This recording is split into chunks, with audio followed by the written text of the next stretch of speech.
하이브에서 최초로 선보이는 걸그룹 르세라핌. 르세라핌의 김가람 양이 학폭 논란에 휩싸이며 연일 진실 공방이 이어지고 있는데요. 소속사는 악의적 소문이라며 강경 대응을 예고했지만 김가람 양이라고 주장하는 사진들이 속속 나오며 논란은 사그라들고 있지 않습니다. 아이돌 학교 폭력 논란은 하루 이틀이 아닌데요. 먼저 원조 학폭 아이돌이라고 불릴 수 있는 멤버는 바로 남녀공학의 열혈강호입니다. 2010년 데뷔한 남녀공학은 2달 활동 기간을 마치고 역사의 뒤안길로 사라졌는데요.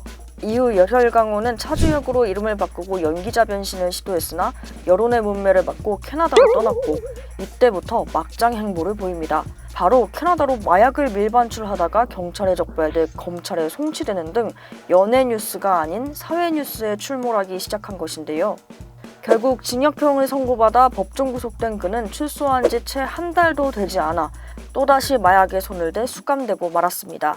이후 2019년 잔나비의 유형현이 학교폭력 논란에 휩싸였고 자신의 잘못을 인정, 결국 탈퇴합니다. 같은 해 시스타의 효린 역시 학교폭력 논란에 휩싸였으나 폭로자와 효린 측은 대화를 통해 사건을 마무리합니다. 원래 남 얘기는 있잖아.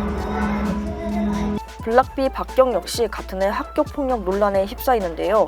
폭로자는 박경이 친구와 후배들을 때리는 것은 물론이거니와 여학생들과 성관계를 하고 이를 공공연히 떠벌렸다고 주장했습니다.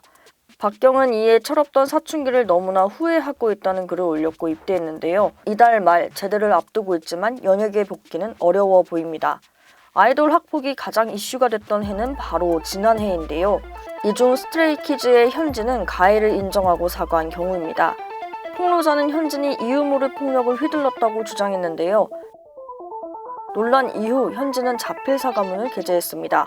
여자아이들 수진의 경우 사실 여부를 확인하는 과정에서 배우 서신혜의 추가 폭로가 이어지며 논란이 더욱 커졌는데요. 수진은 마지막까지 억울함을 호소했으나 심적 부담감을 안고 그룹을 탈퇴했습니다. 또 있지의 리아와 에이핑크 박초롱에 대한 학교폭력 의혹은 아직 수사가 진행 중입니다. 반면 루머에 휩싸여 고충을 겪은 아이돌도 있습니다. 대표적인 아이돌은 에이프릴의 이나은과 이달의 소녀 추인데요. 이나은의 경우 2020년, 2021년에 걸쳐 학교폭력 논란에 휩싸였으나 폭로자들이 자필 사과문을 올리며 사건은 마무리됐고 이나은 역시 가해자에 대한 고소를 취하했습니다. 또 이달의 소녀 추 역시 애초에 존재하지 않았던 학폭에 휩싸였는데요. 폭로자는 결국 허위 사실을 자백했으나 소속사는 사과문 작성과 관계없이 고소를 취하지 않은 것으로 전해졌습니다. 이 외에 같은 그룹의 현진, 포미닛 출신의 현아, 아이콘의 송윤영, 더보이즈의 선우도 학교폭력 논란에 휩싸였으나 모두 허위인 것으로 밝혀졌습니다.